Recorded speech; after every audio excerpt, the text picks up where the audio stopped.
안녕하세요. 책 읽어주는 그녀 라라입니다. 제가 오늘 소개해드릴 책은 어떻게 인생을 살 것인가입니다. 이 책은 2015년 6월에 출간되어 오랫동안 사랑받고 있는 자기계발서 분야 베스트셀러이기도 합니다. 출판사는 다연, 저자는 수린, 옮긴이는 원영경님입니다. 이 책은 좋은 성격, 자신감, 좌절을 이겨내는 힘, 마인드 컨트롤 등 하버드대 출신들의 공통적 특징 10가지를 통해 그들의 자아 실현 과정을 보여주고 있습니다. 또한 현재를 살아가는 젊은이들에게 어떻게 해야 유일한 자아를 찾을 수 있는지, 어떻게 성공의 문을 열고 빛나는 인생을 만들어갈 수 있는지에 대한 깨알 같은 조언을 건네고 있습니다. 저는 이 책을 인생을 공부하는 마음으로 줄도 치고 글도 쓰며 즐겁게 읽었어요. 삶의 목표와 방향성을 찾고 있는 사람들에게, 또는 열심히 목표를 향해 달려가다가 힘이 빠져버린 사람들에게 다시 한번 도약할 수 있는 에너지를 주는 특별한 책이에요. 그럼 저와 함께 당신을 특별하게 만드는 하버드 인생 특강을 만나시러 책 속으로 들어가 보실게요. 서문, 하버드 정신. 우리는 흔히 자아 실현을 통해 삶의 의미를 찾고 또 이를 인생의 궁극적인 목적으로 삼는다. 자아 실현이란 자신의 재능과 잠재력을 찾아내 이를 10분 발휘함으로써 자신의 가치를 실현하고 그 속에서 만족감을 얻는 것을 말한다. 그런데 자아를 실현해 스스로 만족감을 느끼는 삶을 살기란 결코 쉽지 않다. 자신이 할 수 있는 거의 모든 노력을 다해야 비로소 자아 실현이라는 목적을 달성해 진정한 마음의 안녕과 삶의 행복을 얻을 수 있기 때문이다. 누구나 자아 실현을 통해 더 나은 나로 거듭나길 갈망하지만 모두가 그런 삶을 살지는 못하는 것이 바로 그 반증이다. 그러나 이렇게 어려운 자아 실현도 척척 해내는 이들이 있다. 바로 하버드대 출신의 사람들이다. 수백 년의 역사와 전통을 자랑하는 명문대학 하버드는 미국의 재계를 비롯해 정계, 학술계 등 각계각층의 무수히 많은 성공인사와 시대의 거물들을 배출해낸다. 빛나는 성공을 거머쥔 채 흥미롭고 의미 있는 삶을 살아가는 그들을 들여다보고 있노라면 완벽한 인생이란 저런 모습이 아닐까 하는 생각마저 든다. 그렇다면 그들을 성공의 길, 자아 실현의 길로 인도한 하버드대의 힘은 무엇일까?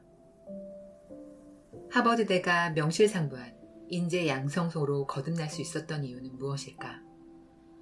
이는 하버드대에 진학한 학생들의 지능이 월등히 높아서 혹은 운이 좋아서라기보다 하버드대 특유의 하버드 정신이 학생들을 무장시켰기 때문이라고 할 수 있다.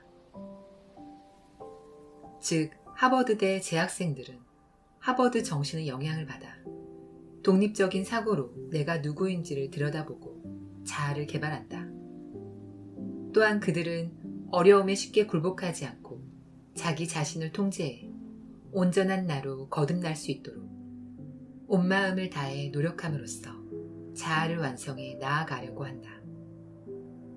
그렇다면 대체 하버드 정신이란 무엇일까? 이 책에는 바로 이 질문에 대한 답이 담겨 있다.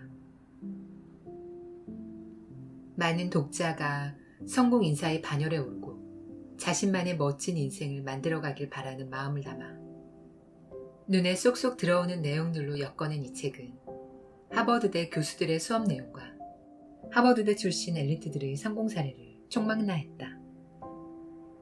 하버드대 출신들이 어떻게 자신감을 쌓고 어떻게 실패를 이겨냈는지, 또 그들을 자아 실현의 길로 이끈 하버드 정신은 무엇인지를 소개한다. 도전에 직면했을 때 주도적 위치에 서서 성공을 이끌어낼 방법은 무엇일까? 역경에 처했을 때 어떻게 해야 상황을 반전시킬 수 있을까? 인간관계에서 자신의 매력 지수를 높여 좀 더 폭넓은 인맥을 쌓는 방법은 무엇일까? 학업과 업무에서 어떻게 하면 자신의 능력과 잠재력을 충분히 발휘해 자랑스러운 성과를 얻을 수 있을까? 이러한 고민을 하고 있는 청춘들에게 이 책은 만족할 만한 해답을 제시한다. 다만 한 가지, 하버드대 출신들의 성공 스토리가 반드시 정답은 아니라는 점은 기억해야 한다. 인간은 모두가 유일무이한 존재이고 우리는 각자의 개성을 가진 존재인 만큼 그들의 성공 사례를 무작정 따라하기보다는 그들의 성공 이면에 숨어있는 하버드 정신을 깨달아 나만의 가치를 실현해야 한다. 그러면 분명 당신도 성공을 거머쥘 수 있을 것이다. 이제 막 사회에 발을 들인 사회초년생이든 인생의 쓴맛을 경험한 중년층이든 이 책을 읽고 난 후에 삶의 크고 작은 변화가 일어날 것이라 믿어 의심치 않는다. 가령 예전보다 더욱 적극적인 내가 된다든지 인생의 목표를 분명히 하고 현재에 충실한 삶을 살게 된다든지 감정을 다스리려는 노력으로 좀 더 이성적인 사고력을 키운다든지 말보다는 실천으로 자신의 목표에 한 걸음 다가간다든지 융통성을 발휘해 원만한 인간관계를 맺게 된다든지 등등. 그렇다. 이 책을 읽고 이해한다면 하버드대에 다니지 않더라도 평범함을 비범함으로 실패를 성공으로 바꿀 수 있으며 더 나은 나로 거듭날 수 있다. 자, 그럼 이제 책장을 넘겨 하버드대에서 말하는 하버드 정신에 대해 알아보자. 성격은 자아실현의 기반. 어떠한 성격을 지녔는지가 인생을 좌우한다고 할 만큼 좋은 성격은 자아실현에 매우 중요한 요소이다. 이는 성공을 거머쥔 하버드대 출신의 엘리트들만 보더라도 알 수 있는 사실이다. 그들은 하나같이 치밀하고 학구적이며 겸손하고 온화하다. 하버드 대생이 이러한 성격적 특징을 알아보고 그들과 자신의 차이점을 발견해 의식적으로 변화하고자 노력을 기울인다면 분명 180도 달라진 미래를 맞이할 것이다.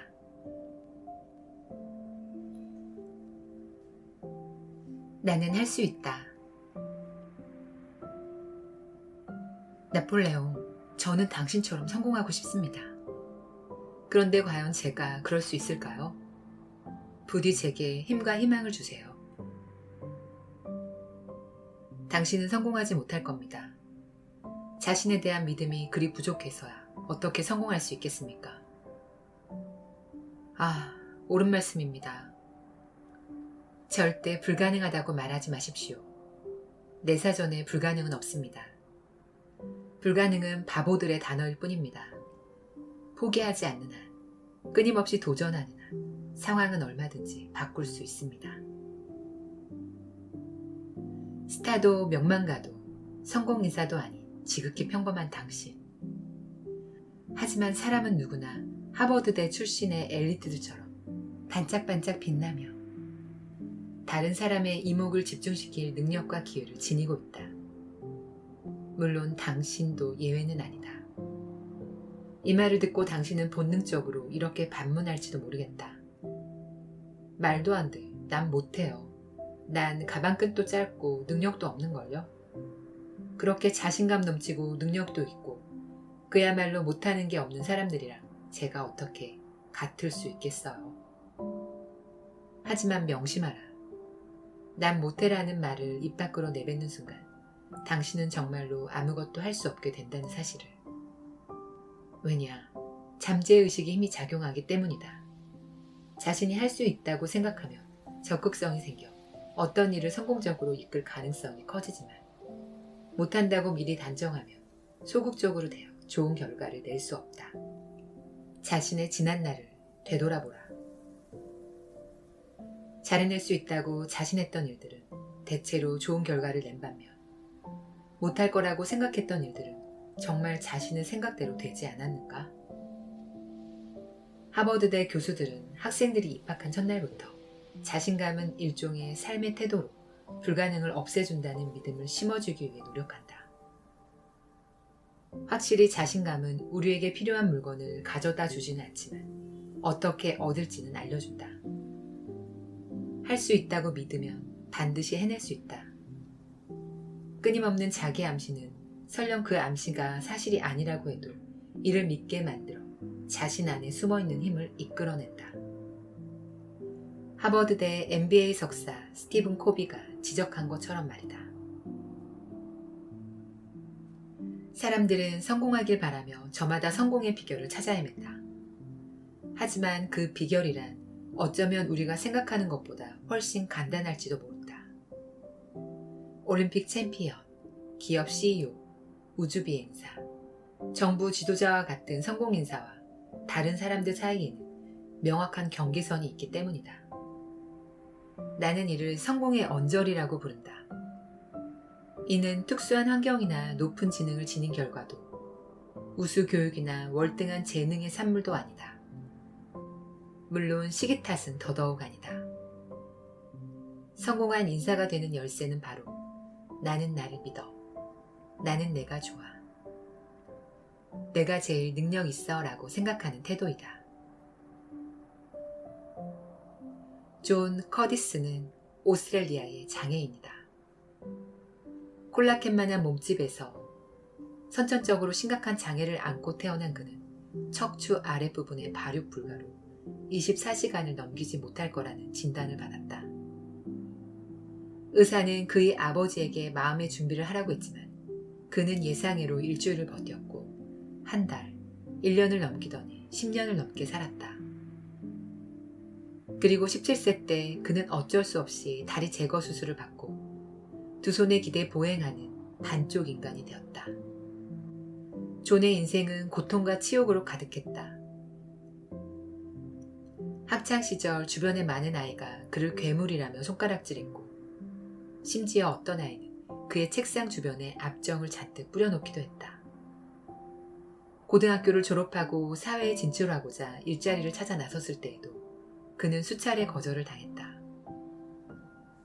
사람들의 눈에 존은 혼자서는 아무것도 할 수 없는 불쌍한 사람이었지만 그는 자신을 그렇게 생각하지 않았다. 그는 나는 할 수 있어 라는 믿음으로 휠체어를 타는 대신 손으로 걷기를 고집했다.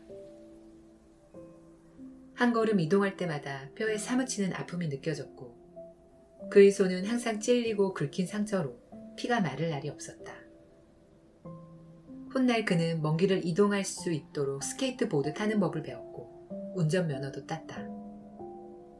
체력 단련도 게을리하지 않았다. 그러한 장기간의 단련으로 그의 팔뚝은 놀라운 힘을 지니게 되었고 그는 1994년 오스트레일리아의 장애인 테니스 대회 우승, 2000년 전국 역도대회 준우승 등 비장애인도 쉽게 해낼 수 없는 일들을 해냈다. 그 후 그는 100여 개 국가에서 초청 강연을 다니며 전 세계적으로 유명한 희망 전도사가 되었다. 심각한 장애를 타고났지만 그는 죽음에 도전했고 어려서부터 가진 무시와 괴롭힘을 당했지만 여전히 웃는 얼굴로 삶을 대했다. 또한 두 팔에 기대야 걸을 수 있었지만 만능 스포츠맨이 되었다. 존 커디스가 이처럼 수많은 불가능을 가능하게 할 수 있었던 이유는 무엇일까? 그는 이렇게 말했다. 이 세상은 고난과 아픔으로 가득합니다. 그래서 누구는 머리를 싸매고 고민하고 누구는 울부짖지요. 그렇지만 운명과 직면했다면 그 어떤 고난에도 용감하게 맞서십시오. 이기면 이기는 거고 지면 지는 겁니다. 모든 가능성이 열려 있습니다. 그러니 절대 자신에게 안 된다는 말은 하지 마십시오. 사람이라면 새로운 임무나 도전 과제가 눈앞에 있을 때 마음속으로는 자신이 잘할 수 있을 거라 믿으면서도 약간의 걱정과 두려움이 앞서기 마련이다. 사실 자신을 의심하는 것은 매우 자연스러운 일이다. 다만 자신의 생각을 제어할 줄 알아야 한다. 절대 잘 못할까봐 두렵다고 시작조차 포기하지 말고 반복해서 자신에게 내가 될까? 라고 묻지도 마라. 나 자신도 나를 믿지 못하는데 누가 나를 믿을 수 있겠는가? 게다가 아직 시작도 하지 않았는데 미리 못할 것을 걱정한다면 어떻게 시작할 용기를 낼 수 있겠는가? 마지막에 성공을 거둘 수 있고 없고는 오로지 나 자신에게 달려있다. 하버드 교육대학원의 교수 클러리는 믿음의 위력이 발휘되는 과정이 특별히 거창한 것은 아니라며 나는 할 수 있다라고 믿는 태도만으로도 능력과 기교와 에너지 등 성공을 위한 필수 조건이 만들어진다고 말했다. 즉, 나는 할 수 있다라고 믿을 때 스스로 길을 찾아낸다는 뜻이다. 세상은 용감한 자의 것이다. 난 못해를 외치는 사람은 절대 나는 할 수 있어 라고 말하는 사람을 이기지 못한다. 자, 이제 묻겠다. 당신은 당신의 운명을 바꿀 용기가 있는가? 세상에는 완전히 가능한 일도 완전히 불가능한 일도 없다. 처음부터 그 결과는 아무도 모른다. 하버드대 출신처럼 우수해지고 싶다면, 그리고 빛나는 성과를 거두고 싶다면 마음속으로 나는 할 수 있다를 여러 번 되뇌라. 성공도 불가능한 일이 아님을 발견할 것이다.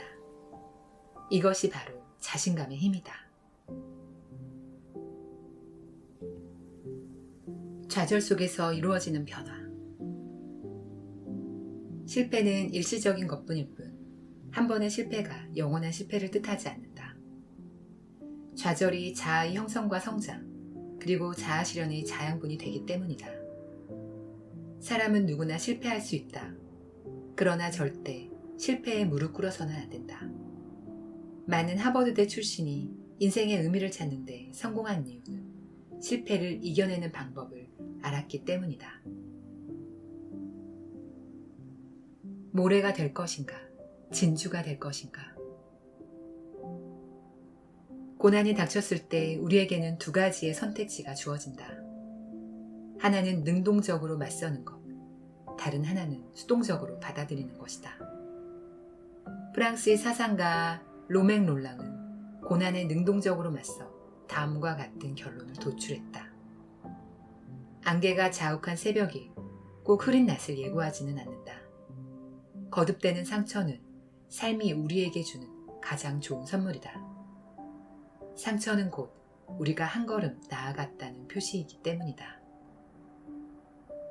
고난에 직면했을 때 당신은 능동적으로 맞서는가 아니면 수동적으로 받아들이는가? 선뜻 결정을 내리지 못하겠다면 질문을 바꿔보겠다. 당신은 모래알이 되겠는가? 진주가 되겠는가? 아마 대부분은 이 질문에 당연히 진주가 되겠다고 답할 것이다. 흔하디 흔해 그 가치조차 느껴지지 않는 모래알과 광택을 내뿜으며 우아함을 자랑하는 진주를 어찌 비교하겠느냐면서 말이다. 하지만 여기서 우리가 알아야 할 사실이 하나 있다. 바로 모든 진주는 원래 한낱 모래알이었다는 점이다. 해저에 사는 모래알이 있었다. 이 모래알은 다른 여느 모래들과 마찬가지로 매일 햇님과 바닷물의 보살핌을 받으며 지냈지만 마음 한구석에는 다른 삶을 향한 꿈을 지니고 있었다. 나는 그저 모래알로 평생을 살 수밖에 없는 걸까? 아, 우울해. 그러던 어느 날 모래알은 한 모래가 조개의 몸속에서 진주로 변했다는 이야기를 듣고 자신도 그렇게 되리라 마음먹었다. 그러자 주변의 다른 모래들은 그를 보고 바보 같다 비웃으며 말했다. 조개 안에 들어가면 햇빛도 물결도 느낄 수 없어. 공기는 또 얼마나 부족한 줄 알아? 어둡고 답답하고 외롭긴 또 얼마나 외로운데 왜 그런 고생을 사서 하려고 하니? 그러나 모래알은 아랑곳하지 않고 조개의 몸속으로 뛰어들었다. 얼마 지나지 않아 모래알의 온몸은 조개가 분비한 하얀 점액에 휩싸였다. 갈수록 모래알을 조여오는 점액에 숨이 막혔지만 모래알은 진주로 변하는 과정은 이렇게 고통스러운 거였구나라고 생각하며 포기하지 않았다. 모래알은 묵묵히 어둠 속의 생활을 참고 또 참으며 고통의 나날을 견뎠다. 여러 해가 지나고 조개가 입을 벌리는 순간 화려한 빛이 뿜어져 나왔다. 모래알이 드디어 찬란하게 빛나는 값비싼 진주로 성장한 것이다. 한편 과거 모래알을 비웃던 다른 모래들은 여전히 바닷속의 평범한 모래로 살거나 이미 먼지가 되어 사라진 후였다. 진주는 값비싸다. 이는 진주가 스스로 견뎌낸 고난의 시간이 있었기 때문이다. 진주와 모래알의 가치는 하늘과 땅 차이지만 곰곰이 생각해보면 그 둘 사이의 차이는 그저 짧은 시간의 경험뿐이다. 사람이라고 뭐가 다르겠는가? 누구나 성공을 꿈꾸며 모래알에서 진주가 되고 싶어 하지만 또 대부분의 사람이 그에 따른 고통, 시련, 고난 등을 두려워하는 것이 사실이다. 하버드 대에는 다른 사람보다 뛰어나고 싶으면 남보다 더 많은 고난을 견뎌라라는 명언이 전해진다. 고난은 아픔과 상처와 피로를 동반하지만 이를 견뎌낸 경험은 앞으로 큰 일을 해낸 기반과 자신감이 됨을 시사하는 말이다. 태어날 때부터 모든 것을 가진 사람은 없고 모든 것을 가질 수 있는 사람도 없다. 모래알에서 진주가 되는 것이 모래알의 선택에 달렸듯 사람도 마찬가지다. 자신의 잠재력을 끌어내 성공할 수 있느냐 없느냐는 고난을 받아들이고 이를 이겨낼 준비가 되어 있느냐에 달렸다. 앞길이 온통 가시밭길이라 해도 주저앉지 말고 자신의 목표를 향해 나아가라. 그리고 흔들림 없이 걸어라.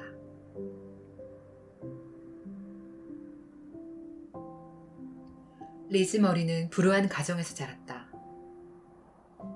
아버지는 술주정으로 틈만 나면 보호소를 들락거렸고 어머니는 마약을 하다 에이즈에 감염되어 세상을 떠났다. 그녀에게 남은 가족이라고는 외할아버지가 전부였지. 외할아버지는 그녀를 걷어주기는커녕 습관적으로 폭력을 행사해 그녀를 길거리로 내몰았다. 하지만 가난과 고난으로 점철된 어린 시절도 그녀에게서 희망을 앗아가지는 못했다. 그녀는 자신의 처지를 원망하며 삐뚤어지는 대신 새로운 삶을 갈망했고 자신의 운명을 바꾸기 위한 첫걸음으로 대안학교에 들어가 공부를 했다. 하지만 여전히 돌아갈 집이 없던 그녀는 노숙을 해야 했고 끼니를 거르는 일도 다반사였다. 공부를 하면서 할 만한 일은 식당 설거지뿐이었고 설거지를 해 받은 돈은 그리 많지 않았기 때문이다. 사람들은 리즈 머리에게 모두 부질없는 일이니 대학에 들어가는 헛꿈은 꾸지도 말라며 입을 모았지만 그녀는 포기하지 않았다. 피곤함에 온몸이 쑤셔도 그녀는 매일 공부를 게을리하지 않았고 그 결과 2년 만에 고등학교 4년 과정을 모두 마칠 수 있었다. 게다가 그녀는 각 과목 모두 A 이상의 성적을 받아 반 1등 졸업이라는 영예와 함께 하버드대 견학의 기회까지 얻었다. 하버드대 교정을 오가는 학생들에게서 남다름을 느낀 그녀는 반드시 그들과 같은 사람이 되겠다며 자신에게 다짐했다. 노력해야지. 더 많이 노력해서 저 세계에 들어가고 말겠어. 물론 그녀의 형편으로 하버드대의 학비를 댄다는 건 사실상 불가능한 일이었고 그리하여 그녀가 생각해낸 방법은 장학금을 받는 것이었다.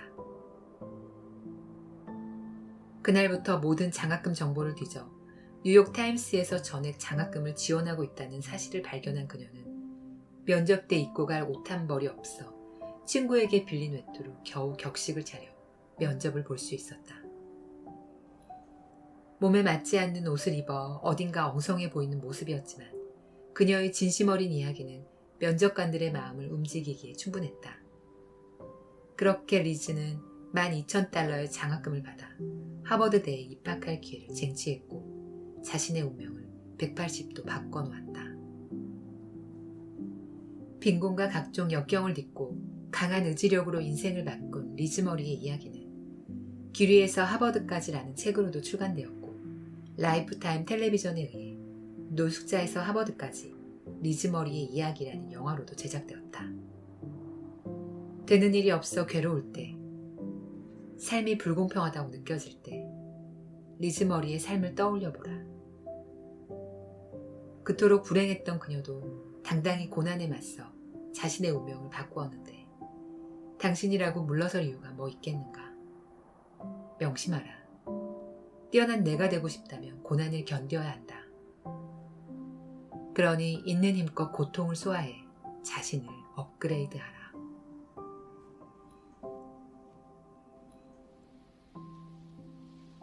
지금까지 책 읽어주는 그녀 라라였습니다. 이제는 날씨가 많이 더워졌어요.